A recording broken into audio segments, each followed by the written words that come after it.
The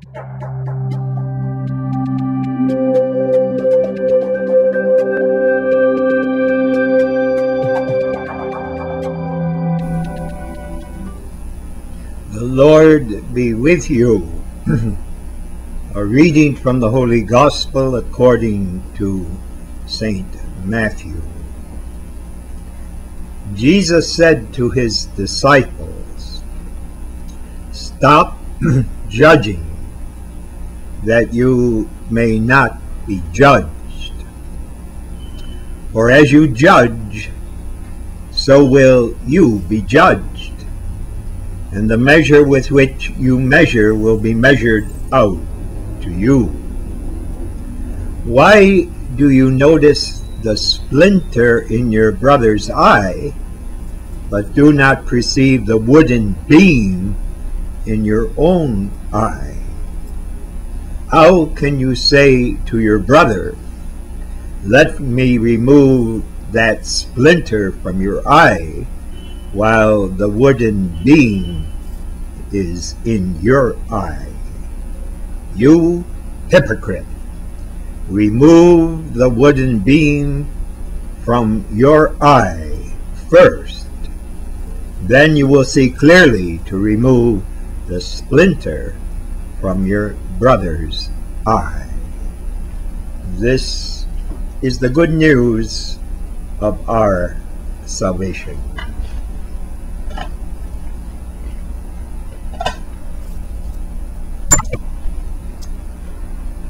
We must recall when we read this passage that it fits into what we call the Sermon on the Mount in the Gospel of St. Matthew.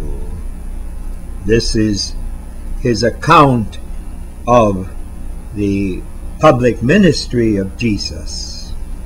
And he's using this occasion, chapters 7, 8, 6, to tell us what Jesus' whole message was, to summarize it and to focus it and to make it concrete so that we can follow Jesus, who is the way, the truth, and the life.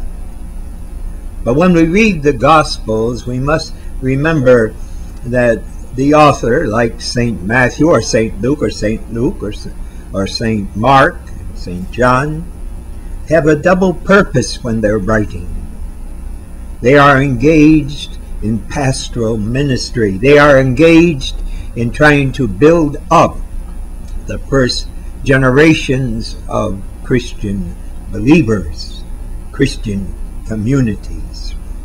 And so they are not just putting together the oral history of Jesus' teaching or some documents that have passed down to them that record different episodes in our own life.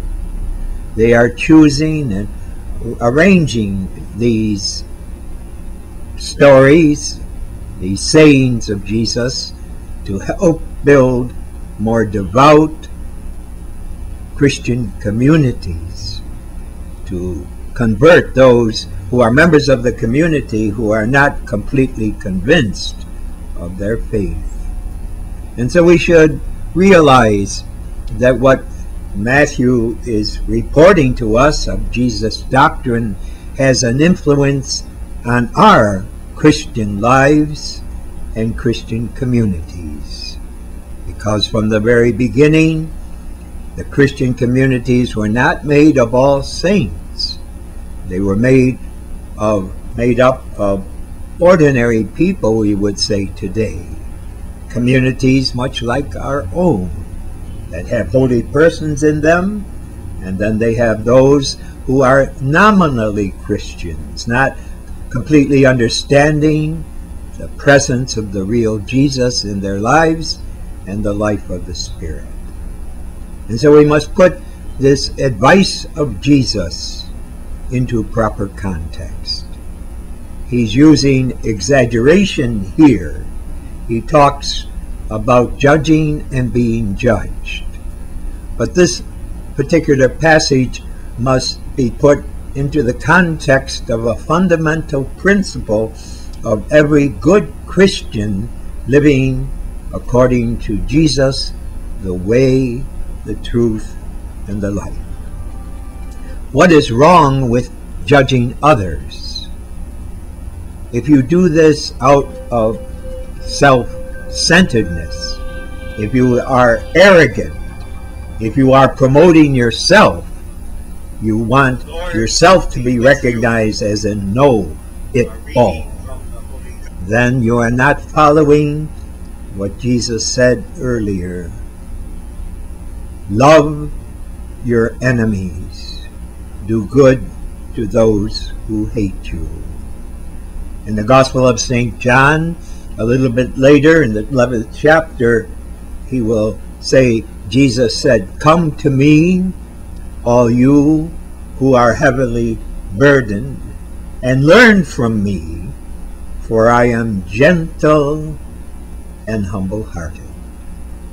Now this particular passage of not judging others, taking the little splinter out of their eyes, but before you do that, take the huge big plank out of your eyes, does not mean that we don't have to judge. Everyone who is in authority in the world has to judge. Parents have to judge their children. Employers have to judge their employees. Teachers have to judge their students. In the case of teachers, they have to give examinations and correct the examinations so that their students can make progress in their academic formation and in their character formation. What he's saying is you shouldn't be arrogant, and that is a temptation.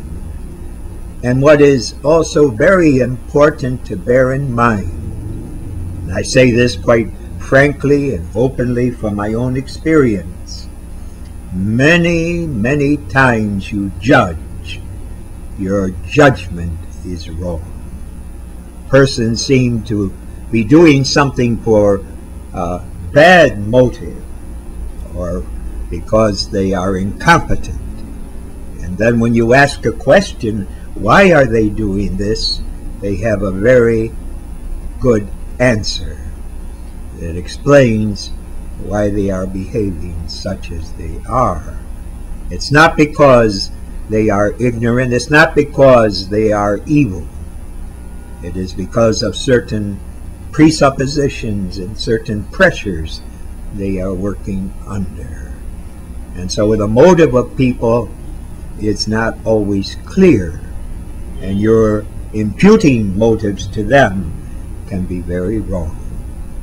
And so we see that we have to follow what Jesus says in imitating his way. Jesus says, imitating his heavenly Father, I am humble and gentle of heart.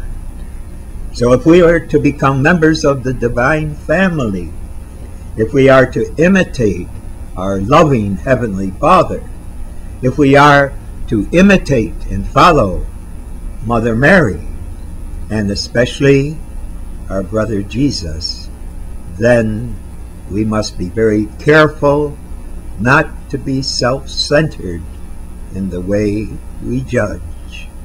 Be tolerant, respectful, and honor the persons we are living with and interacting with, so that we can not only be good Christians ourselves, but help build Christian communities.